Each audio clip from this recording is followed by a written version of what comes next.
Hi, Uncle Jarvis.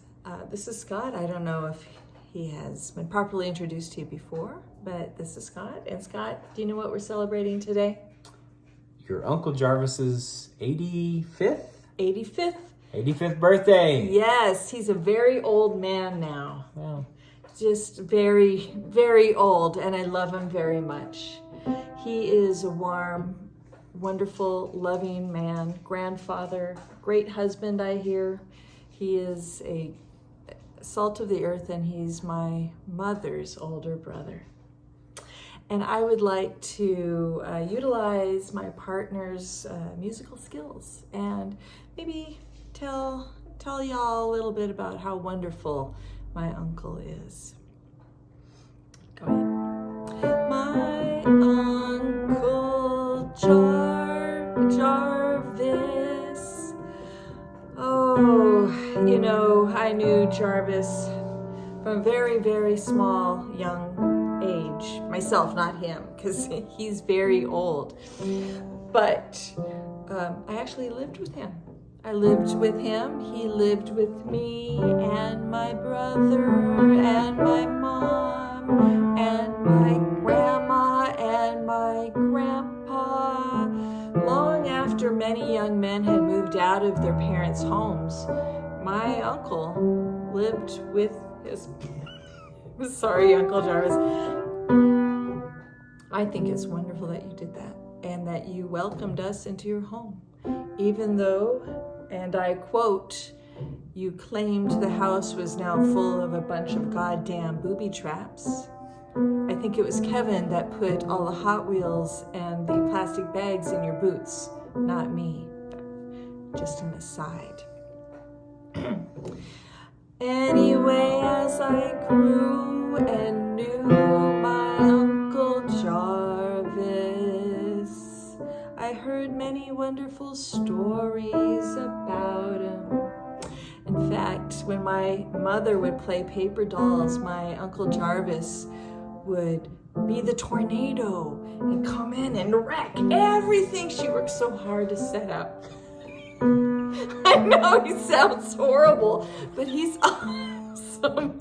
He's awesome. My mom, Sharon, his sister, loved to tell me how on the way home from school sometimes he'd ride his bike and then, I'm not joking, he'd run over her with his bicycle. I know, it sounds like he's terrible, but he's not. He's not. He's not. Not a terrible person. In fact, he's a wonderful person.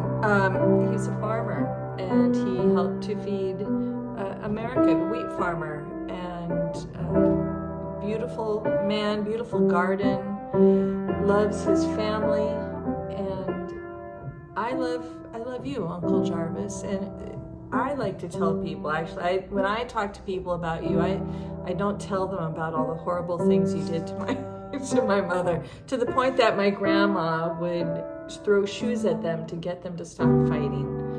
It sounds like a very exciting household, I know. But one of my favorite memories with you, Uncle Jarvis, is one that I didn't even get to witness. You see, my Uncle Jarvis had a horrible smoking habit, horrible. And I knew smoking could kill him. And I loved him so much that I drove to Minot, North Dakota, to Spencer's Gifts, to get a small capsule you can insert inside of a cigarette to explode, to maybe remind a person how deadly smoking could really be. And as it is and as it are in the lore of Max, North Dakota, one night my Uncle Jarvis was in a bar. Probably one of the 3 bars that was in Max, North Dakota. And he lit up that fateful cigarette, and it exploded in his face. I did. And you know what? He never smoked again? Well, eventually he never smoked again. So I guess somebody owes somebody a big thank you. So you are welcome, Uncle Jarvis, and I hope you have a beautiful birthday. Happy birthday to you. Happy birthday to you.